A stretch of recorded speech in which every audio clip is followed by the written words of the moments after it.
Good morning and welcome back, people. I just wanted to touch on a little bit of Kandi Burruss and Todd relationship and marriage. Yeah, please do stay tuned. I'll be right back.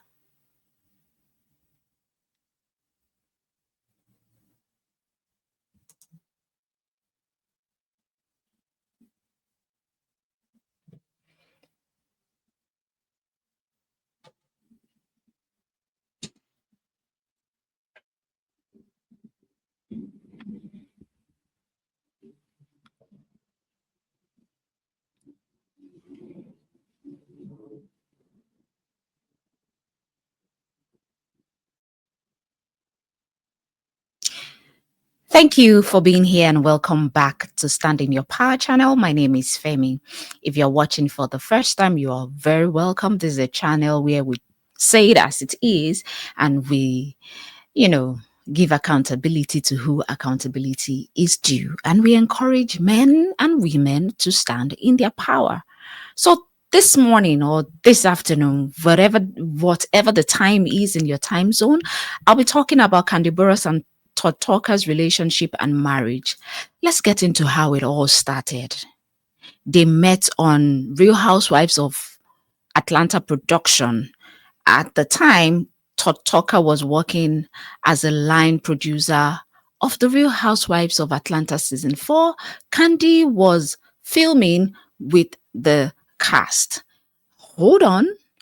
Let's go back a little bit to who Kandi is and who Todd Talker is. Let's back up a little bit. Okay.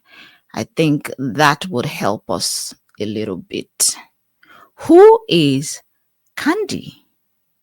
All right.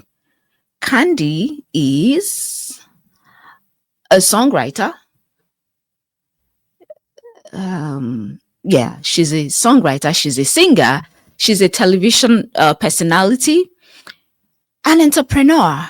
She first gained, publicity as one of the members of the Escape group, and later she became a hit songwriter. She co-wrote songs like what's the name of the song again?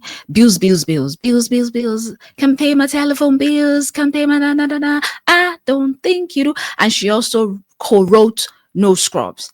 Yeah, I don't want no scrubs. A scrub is a guy that get no love. So she wrote all of that. Then she joined The Real Housewife of Atlanta, RHOA, in its second season, and remained a cast for many years. So that it was on that cast that they met. Okay. So it was on that production set that they met. Kandi was filming with the cast, and she met at the time Todd was in production. Their chemistry started quietly behind the scene. And Kandi later said she liked Todd because he's calm, he wasn't a cloud chaser, and he wasn't intimidated by my success, according to her.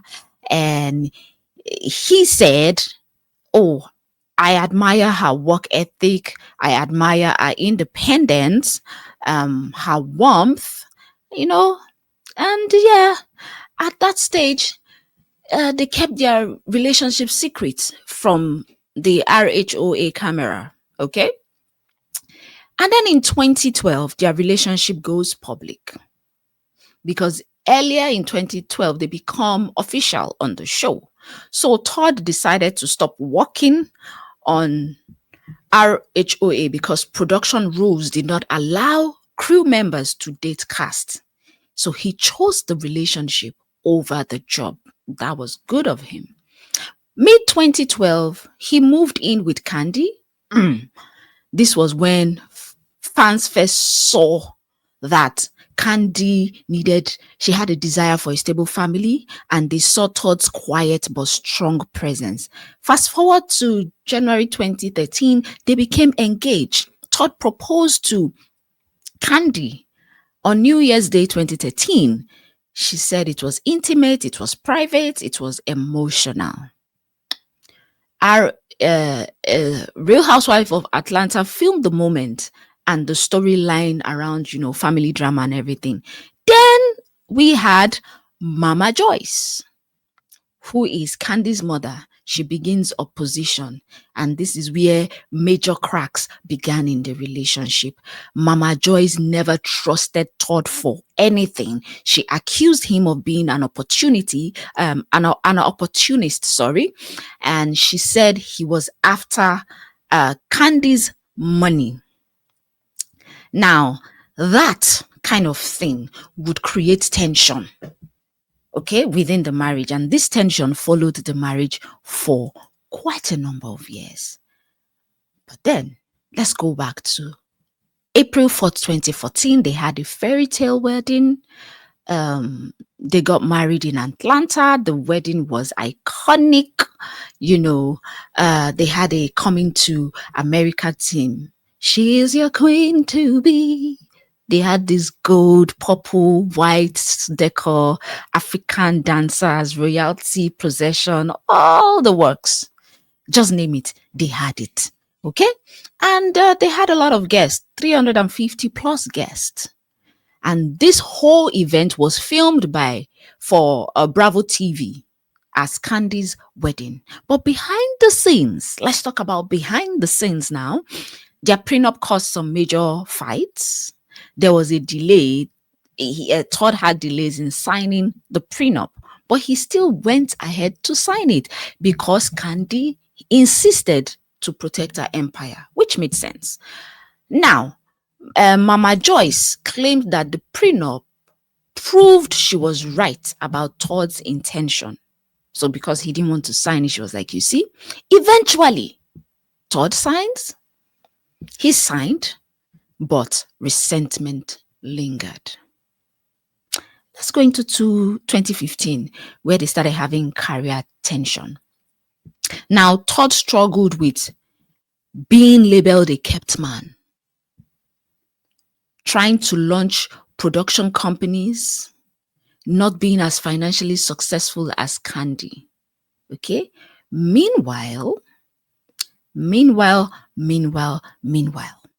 Kandi's music, her business deals, her RHOA checks kept growing.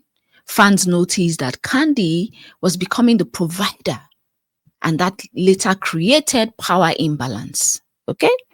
Fast forward to January 2016, a stalker is born. This was a healing moment for the couple. Okay? Now, Kandi always wanted more kids, and Todd bonded closely with Ace. And I would say that their family is a blended family. Kandi had a daughter from a previous relationship or marriage, and Todd also has had a daughter from a previous. So now they had their first child together, Ace. But 2018 to 2019, this stars began to show Kandi, why am I calling her Candice? Kandi becomes extremely busy. Okay, having reunion tours with Escape and all of that, acting roles, the Chi, Broadway, all of that, restaurants, bedroom Kandi Empire, RHOA filming. She had so much. Her plate was full, and Todd felt neglected. Kandi felt unsupported. They began living more like business partners than romantic partners. We're going to talk about that later. Fast forward to November 2019, they gave birth to Blaze Tucker via surrogate, another high point. But Todd complained about Kandi being too busy. Okay. And Kandi accused Todd of not stepping up at home. Now, on the show, RHOA, their tense parenting disagreement was displayed. It was showed. And 2020 to 2023, we began to see public marital struggles. Those years were filled with on-camera fights about intimacy, about Todd feeling controlled, you know, Kandi feeling that she carries everything on her shoulder, Todd opening clubs, highlight ventures. Todd began to spend more time away from the home and a whole lot of other things. And then we hear Candice say once on camera that Todd is always trying to prove he is the man. And then we also had on the other side, Mama Joyce continued to criticize Todd. Mama Joyce criticizing Todd publicly. And then fast forward to 2024, the marriage begins to weaken. Rumors start online. Todd allegedly texting other women. Kandi allegedly choosing work over marriage. Todd spending more time in LA while Kandi was in Atlanta. They continue to post together, but fans began to notice that the chemistry was gone. Fast forward to 2025, everything falls apart. November 2025, Kandi files for divorce. This was the bombshell, according to People's Magazine and other verified reports. The reason for the divorce was that Kandi discovered that Todd was talking to other women behind her back. Emotional disconnect for years. She said they lived separate lives under the same roof. Todd traveled constantly for work. And then communication in their marriage completely broke down. And in Kandi's words, she said, it's been brewing for a while. And Todd's confession to friends, he said he wasn't happy that Kandi always chose business before family, delegated him into a supporting cast role, and then the prenup kicks in. We see that Todd, according to the prenup, is reportedly required to move out of the house within 30 days of divorce filing. And all the assets are in Kandi's name. And it's just a whole mess, okay? As of now, Kandi is focusing on her children and her career, producing TV shows, and she's focusing on emotional healing, while Todd is focusing on his production work, his children, and he's trying to rebrand himself publicly. Both of them have said that they want to keep things peaceful for their kids. How peaceful they want to go, I don't know. And I'll just give you a summary of why the marriage failed, in my opinion. The marriage failed because there was power imbalance. Kandi was richer, more successful, more influential. The marriage failed because Mama Joyce was always interfering. Her accusations never stopped. And they also had busy schedules and physical distance. They barely spent quality time together as the years went by. And then we see Todd stepping out of the marriage, having conversation with other women. And that was the final breaking point that made them grow apart quietly, slowly, and deeply. Thank you for watching. I just wanted to give you an overview before I do a video that dives deep into this situation. Let me know what your thoughts are in the comment section. And another thing I missed out was the fact that at some point they were sharing their marriage. Their marriage became open. They were sharing their marriage bed with other people. So in other words, it was that they could only bring women into the marriage. Women. We'll talk about that in other videos. Let me know if I missed out anything and if there's anything you would like for me to talk about in the subsequent videos. I'm going to be digging deeply into, different aspects as it concerns Kandi, as it concerns Todd. Let me know what your thoughts are in the comment section. Thank you for watching. Please do like, share, and subscribe to the channel. I remain Femi. I'll see you in the next one. Bye-bye. Bye.